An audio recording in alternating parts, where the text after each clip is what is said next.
All right.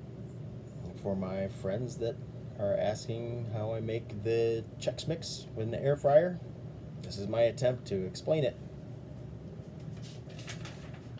For those of you that don't want to sit and watch this whole thing and just want the recipe, there it is. So that's a BullTung's air fryer Chex Mix.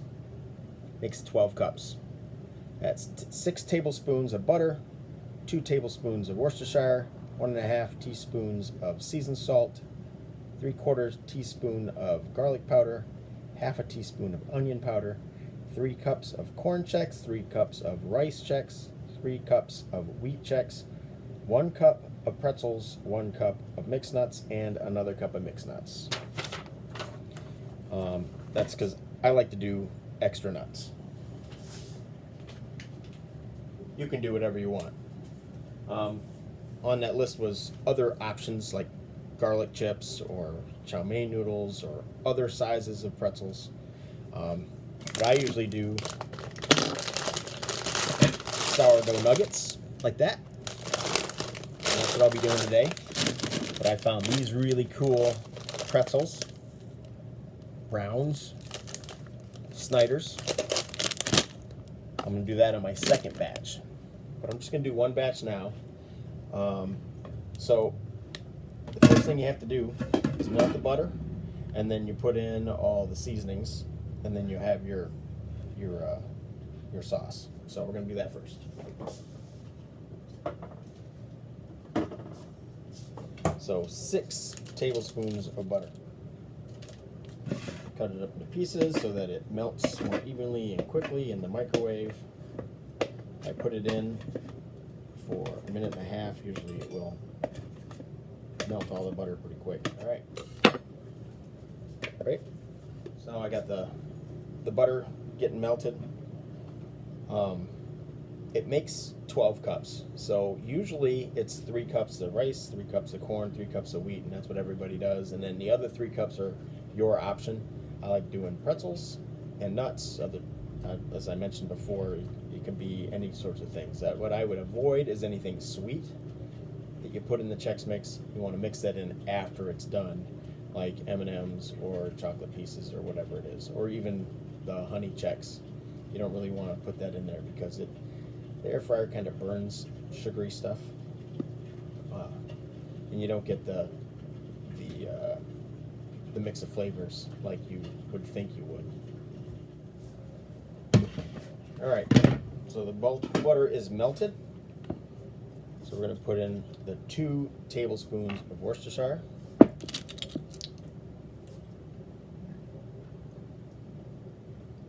One.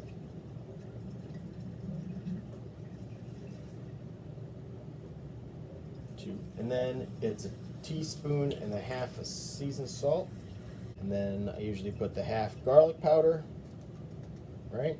The 1/4 garlic powder because it's 3/4. And then it's 1/4 of onion powder. All together. So that was seasoned salt, garlic powder, onion powder, Worcestershire sauce. Mix all that up while the butter is still piping hot.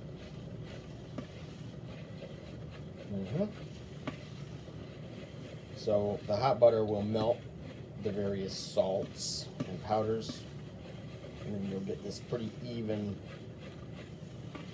dark brown color. All right. So the first thing that goes in is the pretzels, and the reason I put the pretzels in first, there is a reason, is because I like them 100% coated. It's 1 cup of pretzels, which just turns out to be 2 handfuls in 1 cup. So before I put anything else in, I make sure that the pretzels are all coated in the brown mixture. I put in 2 cups of mixed nuts.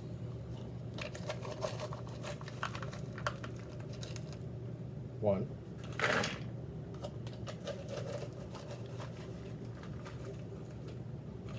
2. All right. Now make mix all that up in the sauce before I put anything else in. And that way, these ingredients are 100% coated in the butter. Then you got your Chex mix, right? Corn Chex. I said it was 12 cups, right? So I've already got 3 cups in there. 1, 2, 3. And I stir it before I put the other ingredients in. And again, that's to get a more even distribution of the flavor. Make sure you're using, obviously, a bowl that will hold all the ingredients, 12 cups, plus have room to stir.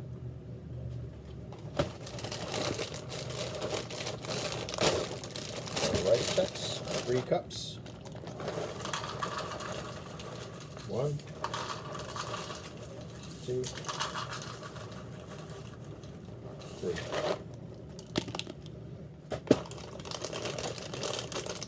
Wheat Chex.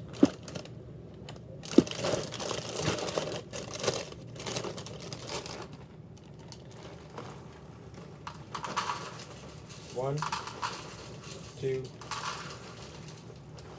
3. It's all ready. So half of it goes into my air fryer. I don't know what size air fryer you're going to be using, but my air fryer will cook half of this mixture easily.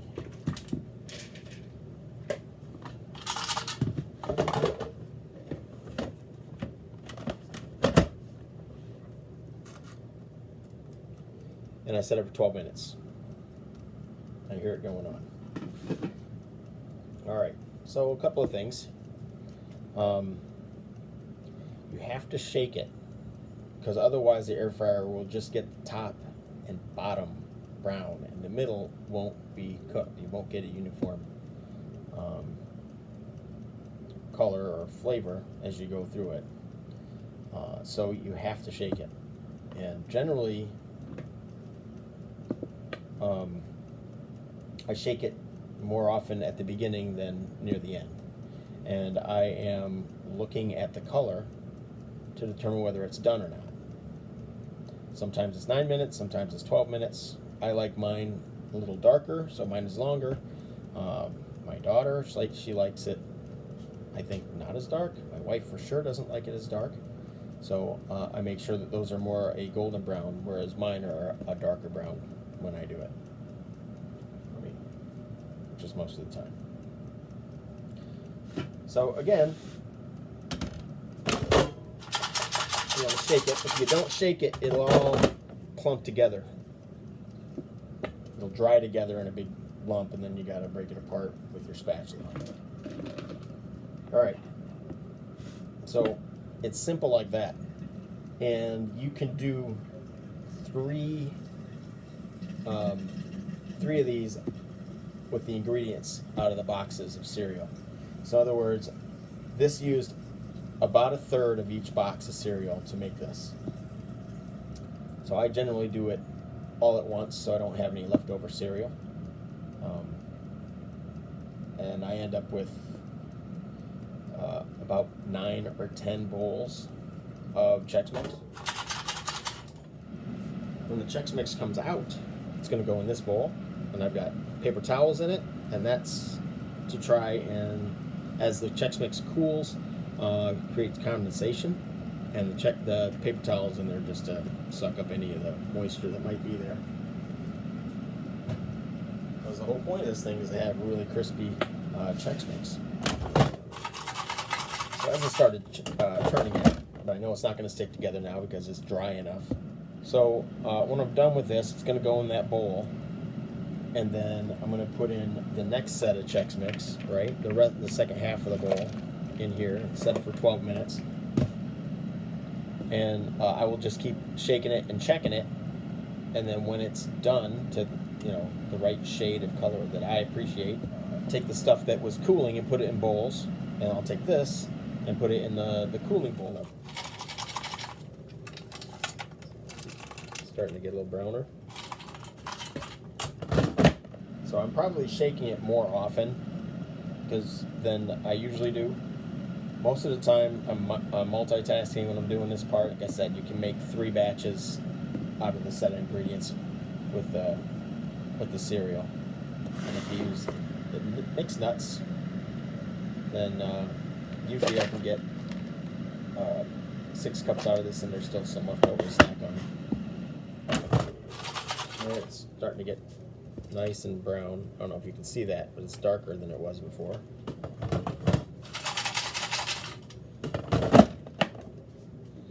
Alright, so I've got my cooling bowl here, right? It says it's a 5-quart cooling bowl. Well, I call it a cooling bowl, it's just a mixing bowl, but it's 5 quarts. It'll hold everything comfortably. Alright, so that's done. I don't know if you can see how that is darker. So I gotta hold the bottom of the tray in here, and you can see it, dumping it into the bowl, but I'm holding the bottom so it doesn't fall out, because you can burn your fingers on that. Alright, so that's what that looks like. Nice and brown and hot.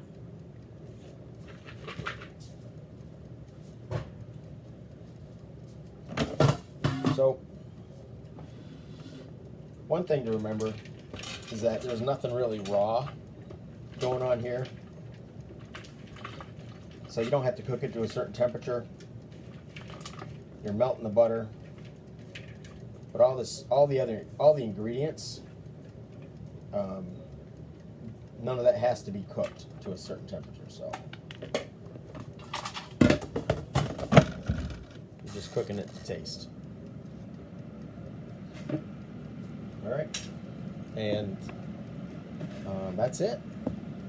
So then I let it cool while this is going for 12 minutes. When it gets down to about the 10-minute mark, I grab a couple of these bowls with a lid. You can also put it in a gallon baggie. A 1-gallon baggie will hold a third of this. So you can end up with 3 1-gallon baggies of Chex Mix if you do all 3. Or 1-gallon baggie if you just want to spend the 30 minutes it takes to make that first batch. So 12 minutes plus the preparation time. But this is my air fryer recipe, and it's super simple because everything I do is super simple. And it's fairly safe as long as you pay attention to what you're doing. Thank you for watching this. Hopefully this helps.